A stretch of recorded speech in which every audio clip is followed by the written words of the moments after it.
বলে রুমে চলে যায়।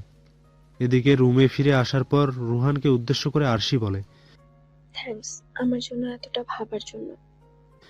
রুহান তাচ্ছিল্যের সাথে জবাব দেয়, তোমার জন্য কে ভাবে? I am worried about my signed. ক্ষণিকের জন্য রুহানের প্রতি যে ভালো লাগা আরশির মনে কাজ করছিল তা দপ করে নিভে গেল। কিছুক্ষণ চুপ থেকে পুনরায় রুহানের উদ্দেশ্যে বলে, আমি তো ভেবেছিলাম আপনি এই বাচ্চাটা চান না।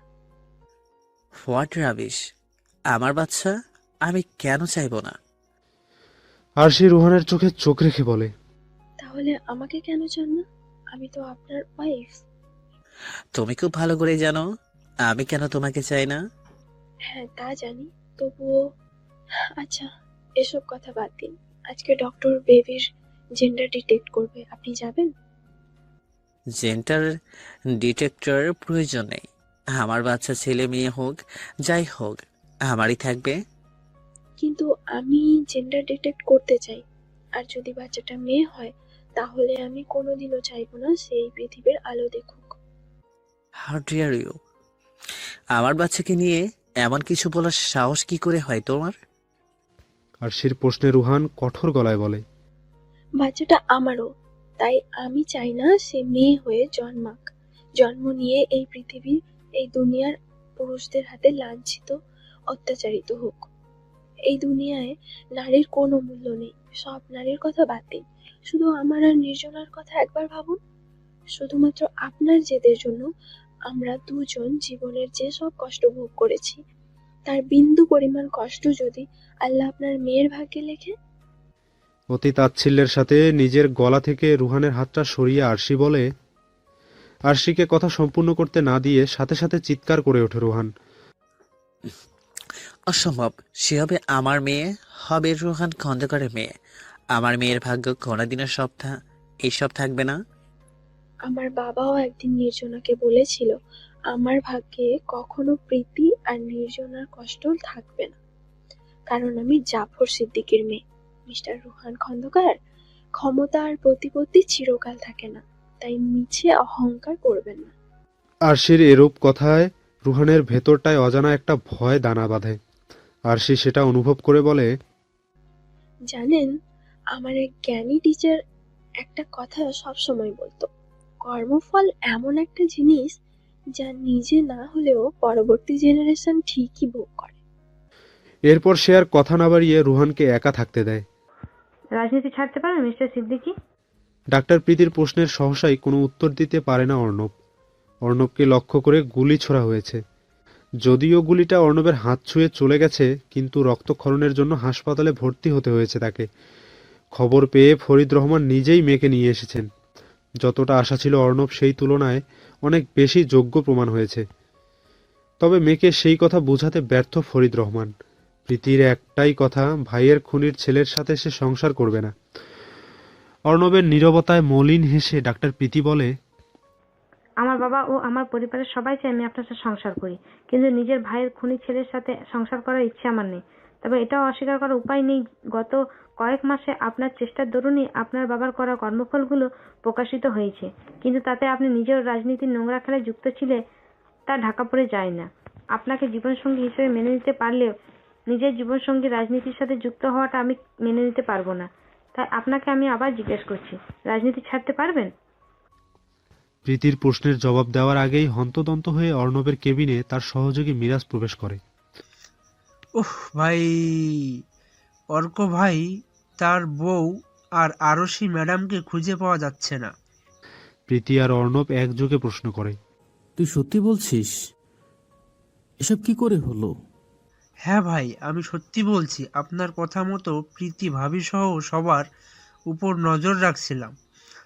অর্ক ভাই আর তার বউকে আপনাকে দেখাতে আসার সময় গাড়ি থেকে আরশি ম্যাডাম হাসপাতাল থেকে গায়েব হয়ে যায়। শুধু তাই নয়, আপনার বোনের হাজবেন্ডও মিসিং। তখনই অর্ণবের ফোনে একটা এসএমএস আসে। নিজের ভাই বোনকে বাঁচাতে চাইলে জাফর সিদ্দিকীকে নিয়ে ঠিকানায় চলে এসো, পুলিশ আনলে কেউ বাঁচবে না। সাথে সাথে অর্ক, নির্জনা, আরশি, রুহানের মুখ বাঁধা ছবিও তার ফোনে আসে। হাতের স্যালাইনটা এক টানে খুলে হাসপাতালের বেডটা ছেড়ে দাঁড়ায় অর্ণব। প্রীতি তাকে শান্ত করার চেষ্টা করে। করছেন আপনি? আপনি আরো অসুস্থ হয়ে পড়বেন, প্লিজ শান্ত হন। প্রীতির হাত ধরে অর্ণব বলে, আমি সবাইকে ফিরিয়ে আনতে যাচ্ছি, প্লিজ ততক্ষণ নিজের খেয়াল রেখো। কথা দিচ্ছি, যদি ফিরে আসি তবে তুমি যেভাবে চাও সেভাবেই সব হবে। আমি আর কখনোই রাজনীতির ওই নোংরা খেলায় ফিরব না। এরপর মিরাজের দিকে তাকিয়ে, প্রীতিকে এক মুহূর্তের জন্য চোখের আড়াল করবে না। মাহেরের গালে সাপটে একটা চর বসিয়ে দেয় তামিজউদ্দিন খন্দকার। হারিস, কোথায় রোহান? মাহের কি উত্তর দেবে? ডাক্তারের চেম্বারে বাইরে বসেছিল সে, কিন্তু 1 ঘন্টা পার হয়ে যাবার পরও যখন আরশি ফিরে আসে না, তখন ভেতরে গিয়ে ডাক্তার কিংবা আরশি কাউকেই সে দেখতে পায় না। তবে চেম্বারে একটা চোরা দরজা দেখতে পায় মাহের। প্রথমে সে ভাবছিল কাজটা রুহান করিয়েছে, কিন্তু যখন জানতে পারে রুহানও কিডন্যাপ হয়েছে, তখন তার পায়ের নিচের মাটি সরে যায়। আমার ছেলে আর আমার ছেলের বইয়ের যদি কোনো ক্ষতি হয় তাহলে তোমাকে আমি ছেড়ে দেব না। মাইমুনা খন্দকারের কথা শেষ হবার আগেই অর্ণব খন্দকার বাড়িতে প্রবেশ করে। কাকে ছাড়বেন কাকে ধরবেন সেসব বোঝাপড়া পরে হবে, আগে আমাদের সবাইকে উদ্ধার ব্যবস্থা করতে হবে। ওদের খোঁজ পেয়েছো? তামিজউদ্দিন খন্দকারের প্রশ্নে অর্ণব তাকে কিডন্যাপের ডিমান্ডের কথা জানায়। আঙ্কেল, আমি বাবার বেল করাতে পারিনি, লিগেলি কিছু হবে না। বাবাকে বের করতে আপনার হেল্প লাগবে। You need to talk with PM, উনি আপনার কথা ফেলতে পারবে না। কিন্তু তামিজউদ্দিন খন্দকারের কিন্তুর প্রেক্ষিতে খেই খেই করে ওঠে মাইমুনা খন্দকার। তুমি কিন্তু কিন্তু কি করছো? এত কিছু ভাবার সময় নেই। তুমি শুনতে পেলে না অর্ণব কি বললো? জলদি করো। অতঃপর তামিজউদ্দিন খন্দকার জাফর সিদ্দিকীকে নিজের ক্ষমতা বলে সবার অলক্ষ্যে বের করে আনে এবং অর্ণব মাহেরকে নিয়ে কিডন্যাপের ঠিকানায় পাঠায়। আবছায়া একটা ঘরে জ্ঞান ফেরে আরশির। চোখ মেলেই সে আবিষ্কার করে সে একটা চেয়ারে বাঁধা। তাছাড়া এখানে সে একা নয়, নির্জনাও একই অবস্থায় বাঁধা রয়েছে। মাথায় মৃদু যন্ত্রণা নিয়ে আর নির্জনাকে ডাকে। ভাবি, নির্জনাও চোখ মেলে। তুমি এখানে কি করে? আমি কোথায়? জানি না, আমি ডাক্তারের কাছে আলট্রার জন্য গিয়েছিলাম। ডাক্তার আমাকে বেডে শুইয়েছিল। এরপর একটা মিষ্টি গন্ধ, আর কিছু মনে নেই। কি নির্জনাও কিছু একটা মনে করে বলে, ভাইয়াকে দেখার জন্য আমি আর অর্ক গাড়িতে করে হসপিটালে যাচ্ছিলাম। হঠাৎই গাড়ির ড্রাইভার একটা জায়গায় ব্রেক করে আমাদের উপর কিছু একটা স্প্রে করে। এরপর আর কিছু মনে নেই। অর্ক তোমার সাথে ছিল, কিন্তু এখন তো নেই। অর্ক কোথায়? অর্কর কথায় এই প্রশ্নে অস্থির হয়ে কাঁদতে কাঁদতে অর্কর নাম ধরে ডাকতে থাকে নির্জনা। তখনই ধীর পায়ে কেউ সেই ঘরে প্রবেশ করে। অর্ককে না দেখতে পেয়ে এইভাবে কাঁদছো সুইটার? এরপর যখন অর্কর ক্ষত বিক্ষত লাশ নিজের চোখে দেখবে তখন কি করবে? আগন্তুকের দিকে একরাশ হতাশ নিয়ে আরশি এবং ঘৃণা ভরা দৃষ্টি নিয়ে নির্জনা তাকিয়ে একত্রে বিস্ময়ে বলে ওঠে, Ruhan? Ruhan? Yes, Rohan, the great Rohan Khondokar. What happened? Surprise? Come on sweeter, আমার উপর তোমার এতটুকু বিশ্বাস নেই? রুহানের কথায় চোখ মুখ শক্ত করে নির্জনা প্রশ্ন করে। অর্ক কোথায়? যেখানে থাকার কথা, on the way of death. আমার হাজবেন্ডের কিছু হলে তোকে আমি খুন করব। আমার ভাই কোথায় রুহান? আরশির প্রশ্নে রুহান বাঁকা হেসে বলে, তোমার কোনো ভাইয়ের কথা জিজ্ঞেস করছো? যে পাশের রুমে বন্দি নাকি, যে তোমার বাবাকে নিয়ে আসছে? মানে কে আসছে? আপনি কি করতে চাইছেন? আরে না, আমার সো কল্ড ওয়াইফ, আমি কিছু করছি না। এসব তোমার বাবার করা পাপ। আমি তো শুধু ওদের একটু ফিনান্সিয়ালি বেকআপ দিয়েছি। প্রতিপক্ষে জাফর সিদ্দিকী যাদের গুম ও খুন করেছে তাদের একত্রিত করে অর্থায়ন করেছে রুহান। ফলাফল, সেই দলটি এখন তীব্র প্রতিশোধ পরায়ণ হয়ে গেছে। তাদের একমাত্র লক্ষ্য জাফর সিদ্দিকী ও তার পরিবারের বিনাশ। তবে রুহান ওদের অর্থায়ন করেছে এই শর্তে যে তারা নির্জনা ও ভূমিষ্ঠ হওয়ার পর আরশির বাচ্চাকে তার হাতে তুলে দেবে। তাই এখন ওরা আলাদা। সবটা জানতে পেরে নির্জনা আর আরশির পায়ের নিচ থেকে মাটি সরে যায়। আপনি যতই চেষ্টা করুন জিততে পারবেন না। মানছি আমার বাবা অন্যায় করেছে, তার সাজা তিনি ভোগও করবেন, কিন্তু আমার ভাইদের কিছু হবে না। কে বাঁচাবে তোমার ভাইদের? তোমার এক্স বয়ফ্রেন্ড মেহেরুদা? আরশির চুপসে যাওয়া মুখটা দেখে ব্যঙ্গ করে রুহান বলে, কি ভেবেছিলে তোমার বয়ফ্রেন্ডের কথা আমি কখনো জানতে পারবো না? আচ্ছা, এত ভালোবাসো তাহলে ছেড়ে দিলে কেন? স্বাভাবিক গলায় আরশি বলে, রুহান, কান খুলে শুনে রাখুন, মাহের আমার এক্স বয়ফ্রেন্ড না। আমাদের মধ্যে সেরকম কোনো সম্পর্ক কখনো গড়েই ওঠেনি। যদি সম্পর্ক গড়ে উঠতো তবে আপনি ফালতু ব্ল্যাকমেল করে আমাকে বিয়ে করতে পারতেন না। আর একটা কথা, মাহের আমার বয়ফ্রেন্ড হলেও আমি তার কাছে সাহায্য চাইতাম না, কারণ আমি বিয়েকে সম্মান দিতে জানি। যে মুহূর্তে আমি বিয়ে করেছি সেই মুহূর্তে আমি আমার সমস্ত অতীত ভুলে গেছি। সবচেয়ে বড় কথা, সাহায্য করার মালিক আল্লাহ, আর তিনি যদি চান তাহলে আপনি বা ওই লোকজন কেউ আমার আর আমার ভাইদের কোনো ক্ষতি করতে পারবে না। তাচ্ছিল্যের সাথে নির্জনা বলে, কাকে কি বলছো আরশি? এই অমানুষটাকে এসব বলে কোনো লাভ আছে? আমি তোমাকে আগেই বলেছিলাম একে ছেড়ে দাও, কিন্তু তুমি তো বিয়ের কালামের ওপর ভরসা করে বসে আছো। নির্জনার কথার কোনো জবাব না দিয়ে আরশি রুহানকে প্রশ্ন করে, আপনি একটা প্রশ্নের উত্তর দেবেন? বাইরের ওই লোকগুলো যদি আপনার কথা না শুনে আমাকে মেরে ফেলতে চায়, তবে আপনি কি আমাকে বাঁচানোর চেষ্টা করবেন, নাকি নির্জনার জন্য নিজের প্রেগনেন্ট ওয়াইফকে ওদের হাতে তুলে দেবেন? অবশ্য বাচ্চা হওয়ার পর তুলে দেওয়ার আগে আর বাচ্চা হওয়ার পর তুলে দেওয়া একই, তাই না মিস্টার খন্দকার? কিন্তু কোনো কথা আগেই একটা ছেলে রুমের ভেতরে এসে বলে, আপনি বাইরে যান, ওরা চলে এসেছে, আমি এখনো আছি। সম্মতি দিয়ে রুহান চলে যায়। অর্ক অজ্ঞান অবস্থায় চেয়ারে বাঁধা রয়েছে। রুহানকেও সেখানে এনে পাশাপাশি একটা চেয়ারে বেঁধে দেওয়া হলো। অর্ণব নিজের বাবাকে নিয়ে নির্মাণাধীন বিল্ডিংয়ে প্রবেশ করে। মাহের তাদের সাথে আসেনি। আমার বোন আর ভাইয়ের বউ কোথায়? শেষ লাইনটা শুনে চমকে ওঠে রুহান, কারণ রুহানের সাথে কিডন্যাপার দলের কথা ছিল নির্জনা আর আরশিকে ওরা স্পর্শ করবে না। আরশির ডেলিভারি পর্যন্ত তাকে আটকে রেখে বাচ্চা জন্মের পর তা রুহানের হাতে তুলে দিয়ে তারা আরশিকেও শেষ করে দেবে। নির্জনা ও আরশির গলায় ধারালো ছুরি চকচক করছে, আর একটু হলেই গলা কেটে যাবে। ক্রোধে চিৎকার করে ওঠে রোহান। এগুলো কি করছিস তোরা? আমাদের ডিলের কথা ভুলে গেছিস? ওদের স্যার। রুহানের মাথায় পিস্তল ধরে থাকা লোকটা খুব স্বাভাবিক গলায় তার কানের কাছে বলে, খন্দকার সাহেব জাফর সিদ্দিকীর কোনো রক্ত পৃথিবীতে জীবিত থাকতে পারবে না। আপনার প্রেমিকাকে কেউ কিছু করবে না, কিন্তু আমার স্ত্রী বাঁচবে না। যতক্ষণ পর্যন্ত আমার বাচ্চা জন্ম না নেয় ওকে কেউ ট্রাস্ট করবে না। বলেই রুহান নিজেকে ছাড়িয়ে নিতে চায়। চিৎকার করলেও আপনার প্রেমিকার গলাটাও কেটে যাবে। রুহান চুপ হয়ে যায়। এদিকে জাফর সিদ্দিকী এক পা করে এগিয়ে আসতে থাকে। তখন সেখানে থাকা একজন হুঙ্কার করে ওঠে, কিন্তু কেউ গুলি কিংবা গলা কাটার আগেই অর্ক নিজের হাতের বাঁধনটা খুলে ফেলে। প্রকৃতপক্ষে অনেকক্ষণ ধরে তার জ্ঞান ফিরেছে, কিন্তু সে অজ্ঞান হওয়ার ভান করে হাতের বাঁধন খোলার চেষ্টায় ছিল। মাহেরও ততক্ষণে পিছনে থেকে এসে নির্জনা ও আরশির গলার ছুরি ধরে থাকা লোক দুটোকে কৌশলে ফেলে দিয়ে তাদের নিরাপদ স্থানে দাঁড় করায়। এসব করে লাভ নেই, আজকে সবাই মারবে। আমাদের পরিবারে যখন হাসি নেই, তখন খুনি জাফর সিদ্দিকীর পরিবারে কেউ বাঁচতে পারবে না। দুই উঠতি বয়সী যুবকের হুমকিতে অন্তরাত্মা কেঁপে উঠল উপস্থিত সবার, কিন্তু কোনো কিছু বোঝার আগে গোলাগুলি শুরু হয়। ভয় পেয়ে আরশি আর নির্জনা একে অপরকে জড়িয়ে ধরে।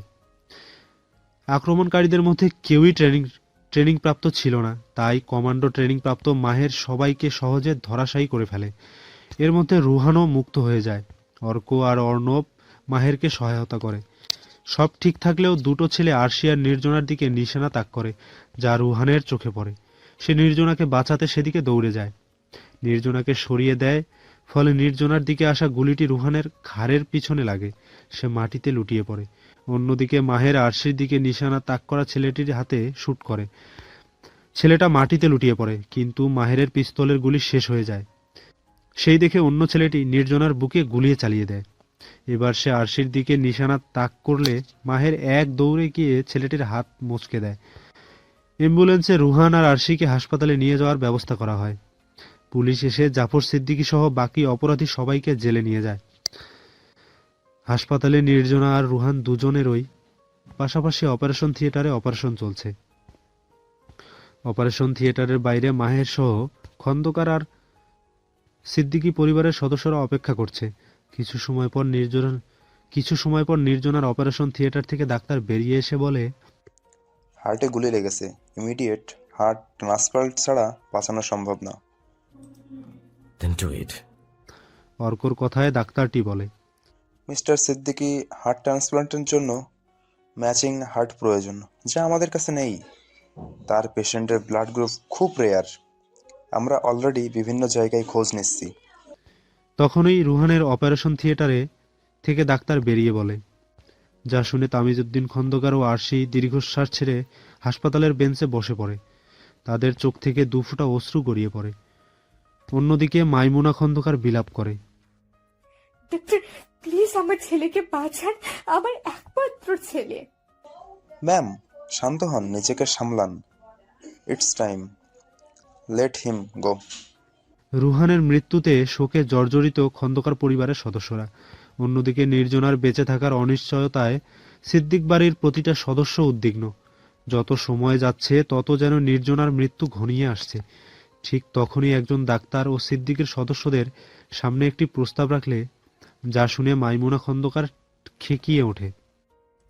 ওই রাক্ষসী মেয়েটার জন্য আমার ছেলের জীবন তছনছ হয়ে গেল। আমার ছেলেটা শান্তিও পেল না। এই মেয়েটার জন্য আমার ছেলে মারা গেল, আর এখন আপনারা বলছেন এই মেয়েটার জীবন বাঁচানোর জন্য আমার ছেলে হাত দিয়ে দিতে? আমি অসম্ভব। আমি মাইমুনা খন্দকার বেঁচে থাকতে তা কখনোই হবে না। এই মেয়ে বাঁচলো কি মরলো তাতে আমার কিচ্ছু যায় আসে না।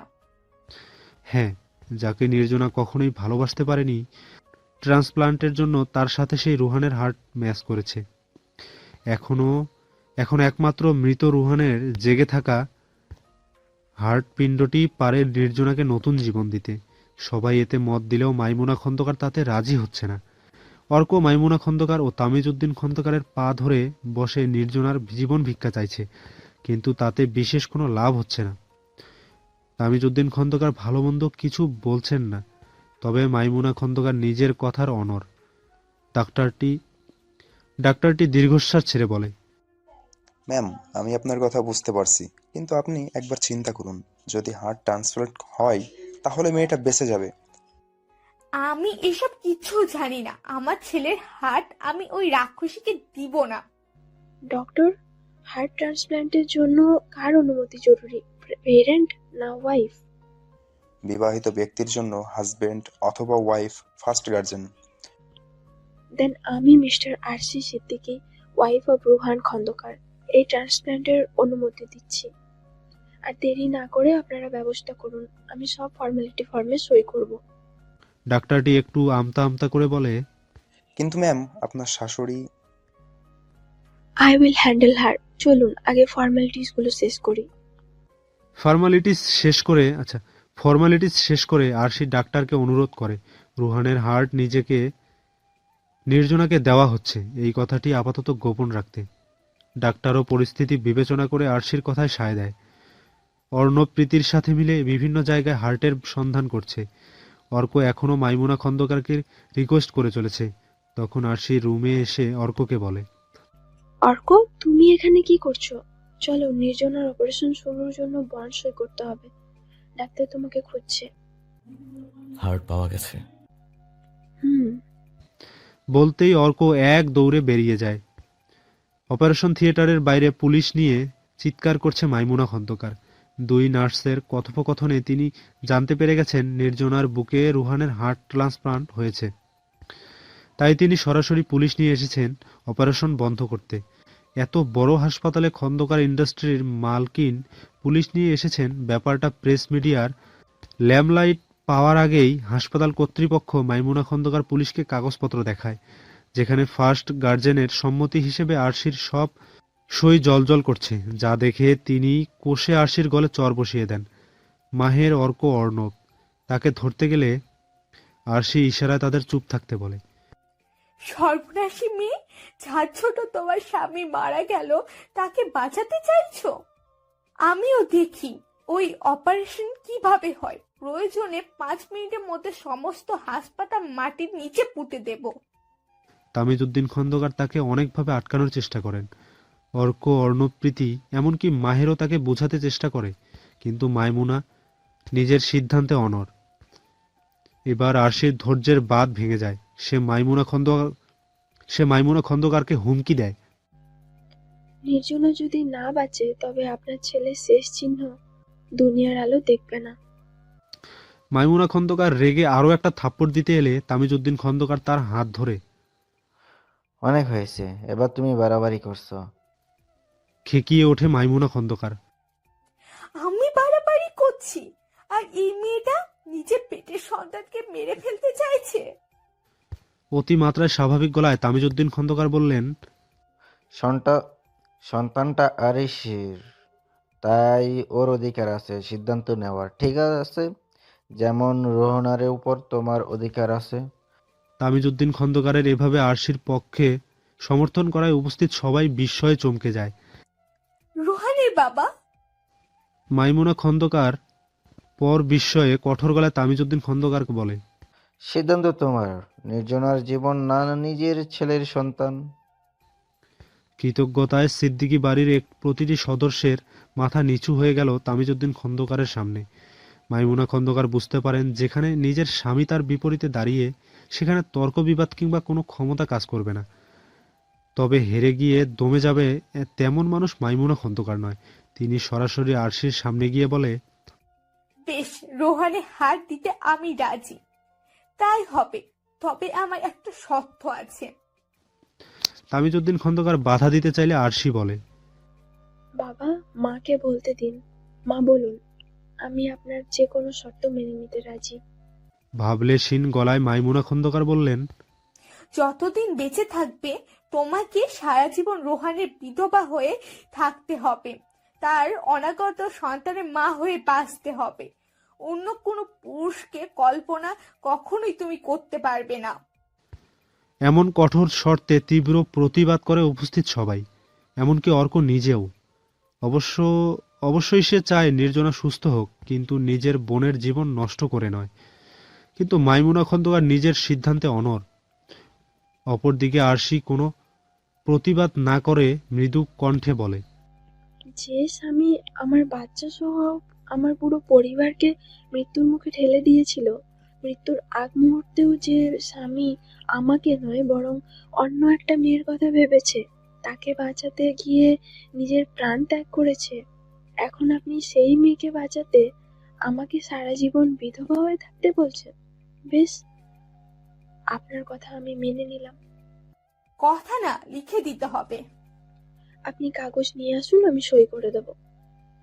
মাইমুনা খন্দকার উকিলকে ফোন দিয়ে হাসপাতালের কাগজ নিয়ে আসতে বলে। আমার একটা পুরো সাজা এভাবে না দিলেও তো হয়।